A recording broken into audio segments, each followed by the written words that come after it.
Hey, everybody. This is Everyman's 40K channel, and I am Everyman, your host. So I am in desperate need of some new terrain for 10th edition, specifically because 10th edition now incorporates what they call the 4-inch high rule, which allows towering models to step through or to walk through those sections.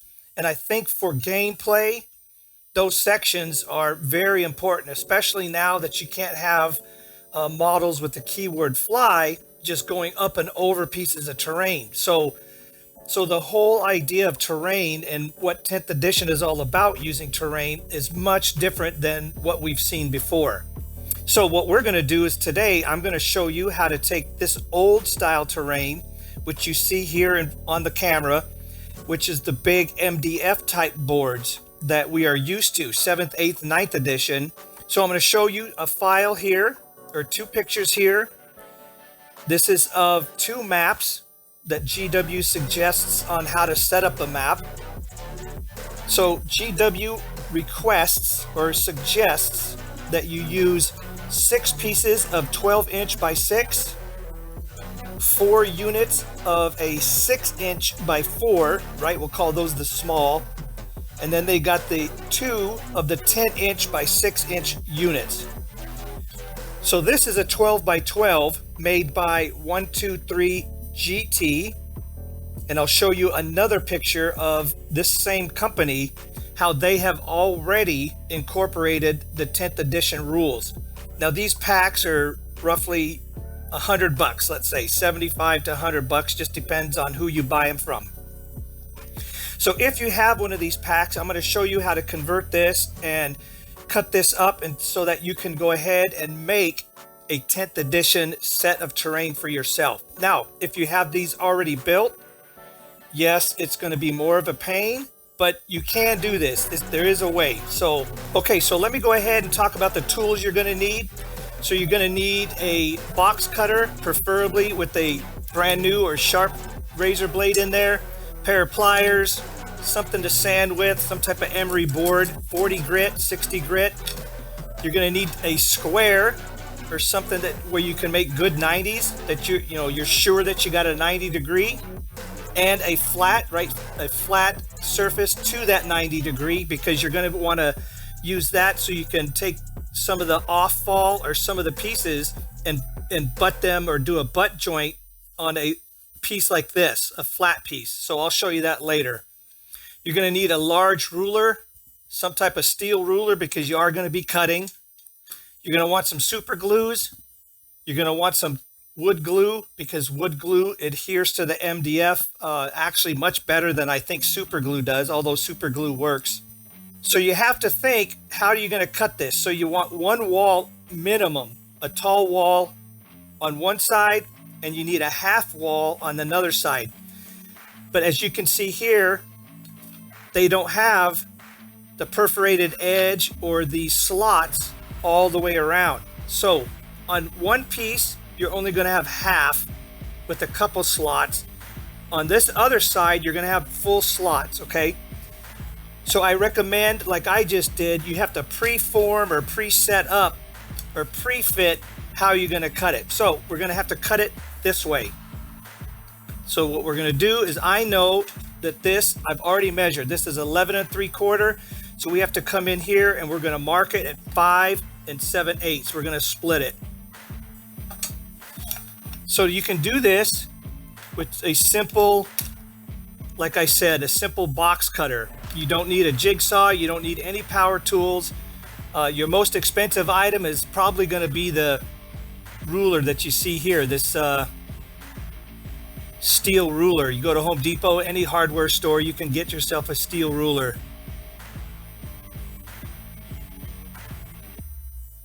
So what you do is you just got to make sure that your first cut is the best, and then we're just going to split it.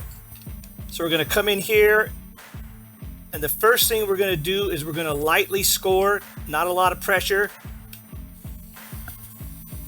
because your first score is going to be your guide for the rest of your cuts. Then a little more pressure,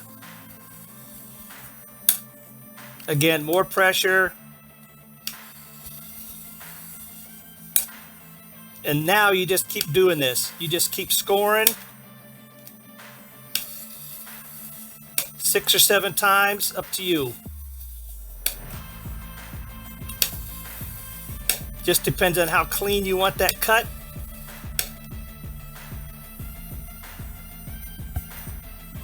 Okay, so now this is why you don't need a jigsaw or any kind of special power tools.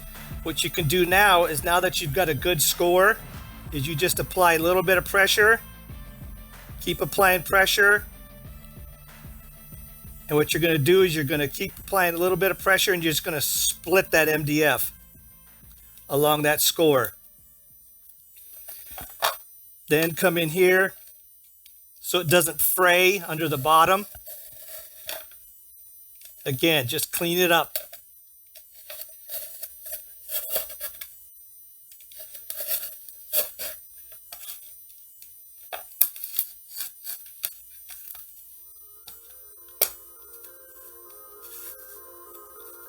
So just like that. So as you can see, now you have two 12-inch by 6-inch pieces. Another thing you want to do is, when you're taking apart all these pieces, right, all the walls and stuff, because I got a stack of the walls right over here. So as you're taking apart, you want to save these, because these are what's coming off the sprue, or pieces that are falling off. So you can't get that shape, right, by yourself. You're not going to cut cardboard, you're not going to cut poster board or foam board and get these shapes. So we're going to use these. These are actually going to be used, and they're not expected to be used, but again, we don't want to waste anything. So don't throw anything away until the project's over. Okay, so now let me come back. Let me pause it here. I'm going to put something together. This piece we're not going to use, so we're going to go to this piece here. So let me pause this, and I'm going to set up the angles again, or the walls, and then I'll come back. So using the same piece, we now have our walls in. But as you can see, we have an issue here, right? So again, this is simple. We're going to just mark and cut. So come in here. We're going to mark this area. We want to cut a little bit back from here. And the reason I say we want to cut a little bit back is because from here to here, see how that's kind of open?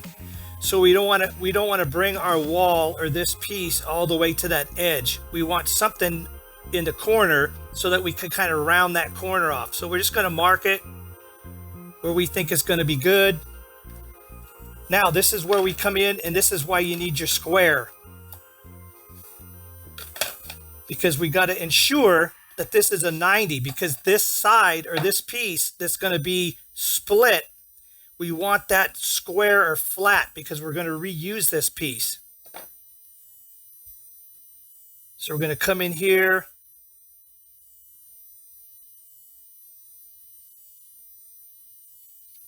I'm going to draw a line. Actually, we're going to take this apart. And what we're going to do is we're going to go like this. Still using the end back here, but now it's square. Now I know it's square. Double check, always double, triple check. What's that saying? Measure twice, cut once.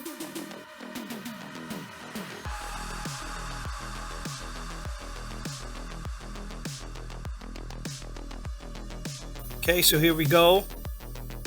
Again, we just, the same thing, slowly split it until you get to a point, and then you want to clean that cut up. Apply more pressure.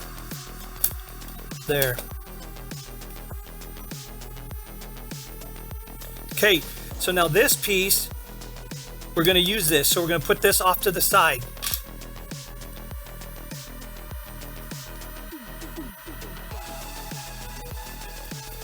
Okay, so let's come back into here. Set this up.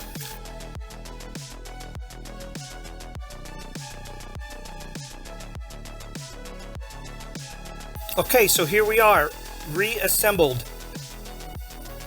So now what we're gonna do is we need to get a 4-inch half and a non-4-inch half. So this is the side where we're gonna go below 4 inches. The reason why we're gonna do that is obvious. It's this corner here.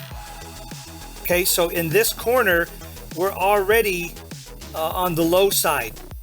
So we're gonna cut, or we're gonna mark half, 50%. We're gonna mark it, and then we're gonna clearance right here. We're gonna have to clearance this out down to 4 inches. So let's go ahead and do that. Very simple. So we're gonna come in here, grab a pencil. We're just gonna mark right at the 50% line. We're gonna come in here. We're gonna grab our square.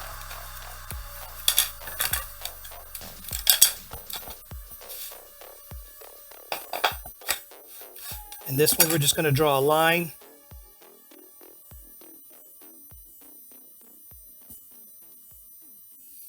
And this is just for cutting reference. Then we're gonna mark it. So 4 inches is up here, so we're gonna take this down a little bit farther. So somewhere around here. So we don't want this straight. So again, we're gonna come in here and we're just gonna mark this.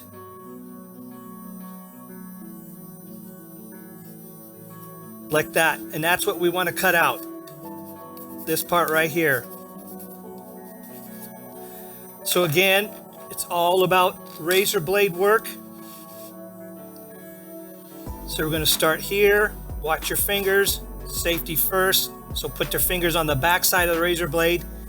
A little bit of pressure.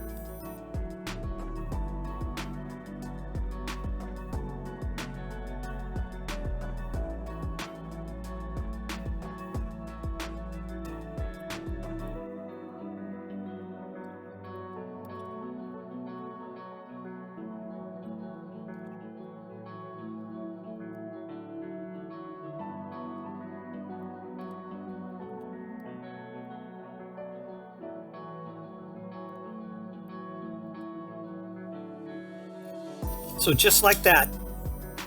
And if you want, I mean, you can clean it up as much as you come in here. If you want to flatten that back out.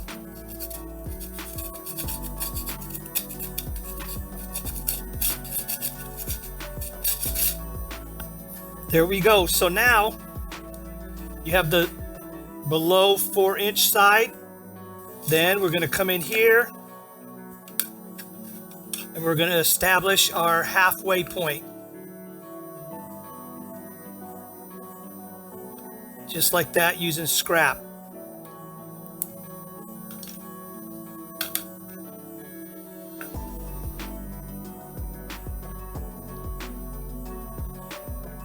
And then you're going to glue that in there. So I'm not going to glue this together, but I'm going to show you. You're going to glue that in there. Okay? Now, I'm going to speed this up. I've got a piece that I worked on yesterday to go ahead and advance this, and I just want to show you what the end item is going to look like once you get everything bonded and glued together, and the little 2-inch little second floor built. Okay, so let me grab this one I did yesterday. Okay, so here it is. This is what we've got, and this is it. So we've got the half wall. We've got this here. So you will have to cut or trim some of this. Let me go ahead and show you the other piece, or what they gave me in the kit. As you can see, way different, or much longer, because it's expected to go out here, out to the 1 foot mark.